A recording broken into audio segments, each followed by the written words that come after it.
Ang ganda talaga ng kanyang kulay. Grabe. Wala pa rin siyang flowers. Dahon niya, pumapangit siya, guys, Dito din, guys, mayroon ng mga flowers, Pero hindi nga lang siya bukang-buka kasi yung panahon namin today is makulimlim at umuulan. Kaya ganyan yung flower niya, sarado. So ito ay late na siyang nagkaroon ng mga bulaklak. Mas nauna yung nasa mini greenhouse ko. At napakakunti lang yung niya, bulaklak niya. Mas marami yung nasa mini greenhouse ko, mas marami siyang bulaklak. Kaya lang patapos na rin. Hindi ko na nabidyohan kasi medyo busy ang ating ngayon, schedule ngayon. Kaya hindi ako nakapag-upload. So ang pangalan nga pala niya, guys, ay nasa screen. Ayan. Meron ako nakita doon sa home center. So pinicturan ko na para di ko makalimutan yung name niya. So ayan yung name niya, guys. Tapos ang ganda ng ating blue jelly beans dito, guys, Ayan, ang ganda ng kulay niya. Mamaya ipakita ko sa inyo yung ko doon. Yung nasa malaking planter. Mas maganda yung kulay niya, guys. Yan, si blue jelly beans. Itong mga flower, tanggalin na rin natin. Yan.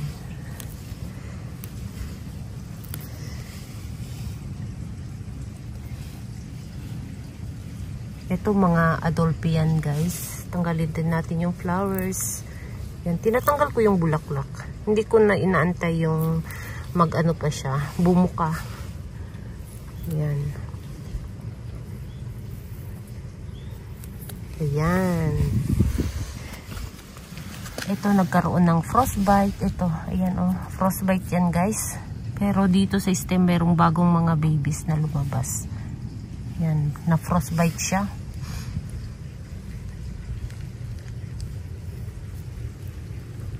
Tapos ito, mga Marcos yan. Kinatings ko. So, ayan, mga babies niya. Medyo malaki na rin.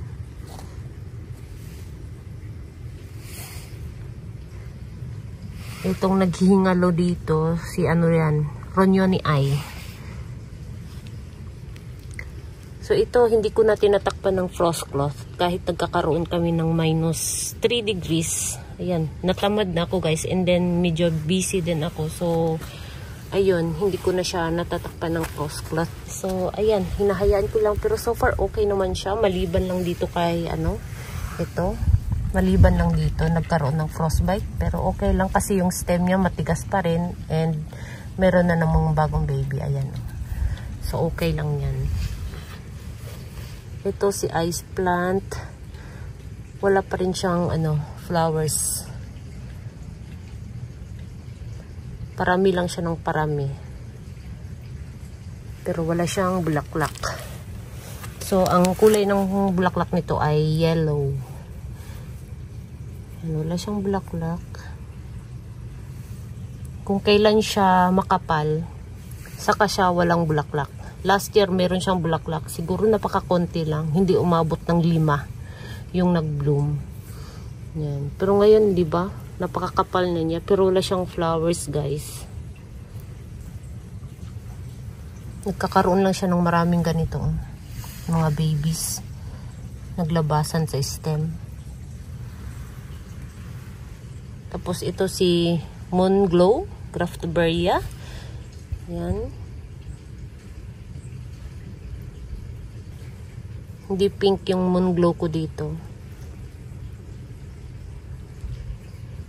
Parang puti lang siya, no? Yan. Tapos meron tayo dito si Peach Boy. Ayan, si Peach Boy. Ito rin si Rejoice, Parang namutla din siya dito, guys. Siguro sa sobrang init dito banda. Mainit talaga dito, guys, sa gilid ng namin, bahay namin. Hindi rin maganda yung tutok na tutok sa araw. Kailangan kapag summer siya. Kailangan niya dito banda ng UV cut kasi napakainit talaga dito, lalo na sa summer. Talagang mamatay sila sa sobrang init. Ito si Musan, tapos si pink. si Tito Vance. Ayan, nagpiping si Tito Vance dito.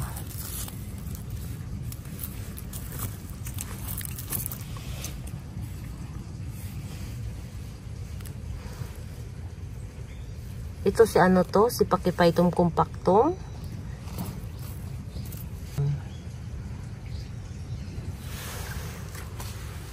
Ito walang bulaklak. Wala siyang bulaklak. Yan. Gumagapang lang siya ng gumagapang pero wala siyang bulaklak.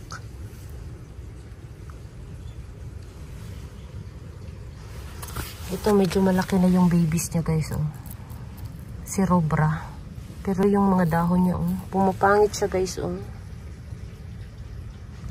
Naglalawsi siya. Kasi wala nang dilig. Hindi ko na talaga siya dinidiligan dito. Walang dilig-dilig. Malamig pa kasi yung panahon guys. Tapos hindi ko pa siya tinatakpan ng frost. So kapag diniligan ko siya, baka magkaroon siya ng frostbite. So ganyan lang muna siya sa ngayon. Kapag hindi na kami magkaroon ng minus degree, siguro 1 degree, mga ganun lang. Didiligan ko na to. Yan. Ito rin nangulubot na ang aking fanfare. Yan, nangulubot na siya guys. Dito rin mayroon din dito. Ayan. Si Darly Sunshine. Ayan, ang ganda ng kulay ni Darly Sunshine.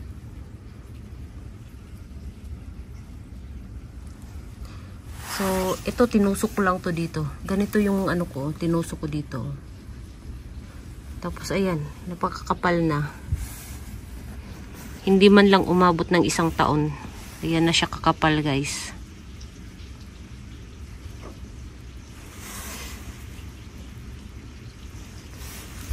So, ayan, ito na yung aking blue jelly beans dito na nakatanim sa malaking planter. Ayan.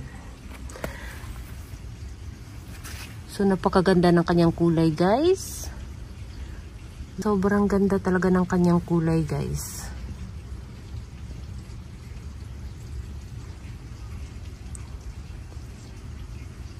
So, pulang-pula talaga siya kapag, na-stress siya ng winter. Pumupula rin naman siya ng summer, pero napakakunti lang. Yung dulo lang ng kanyang dahon, pumupula. Pero yung pula na as in ganito kapula, makikita mo lang kapag winter. Ayan, winter season lang.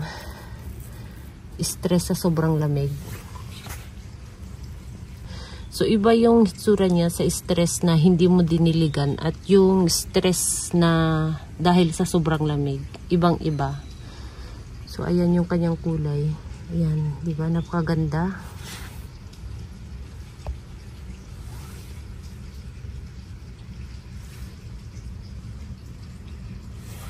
Tapos yung mga pinagputulan ko dito, katulad niyan. Ayan, meron na rin bagong mga baby sa stem. Ito rin, meron na. Ito, malaki na. So, ito rin. Ayan din. So, ito, hindi siya masyadong mapula kasi nakatago siya sa ilalim. Ayan. Itong nasa harap, ang pulang-pula talaga. Ang ganda ng kanyang kulay.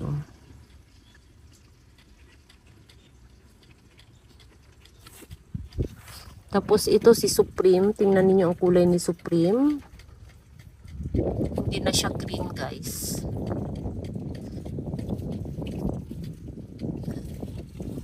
So ganito yung kulay niya. Ngayon.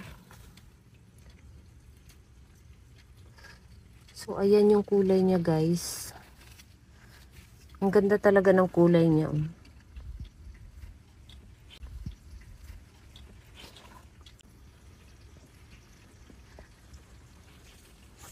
So, ayan, guys, diba? Ang ganda talaga ng kanyang kulay.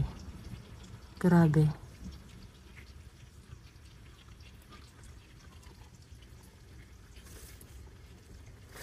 So, yun lang guys ang ating latest update for today. Maraming salamat sa inyong panonood at huwag kalimutang mag-subscribe sa hindi pa nakapag-subscribe. Please subscribe at i-like at i-share nyo na din. So, maraming salamat at thank you for watching. See you on my next video. Bye-bye!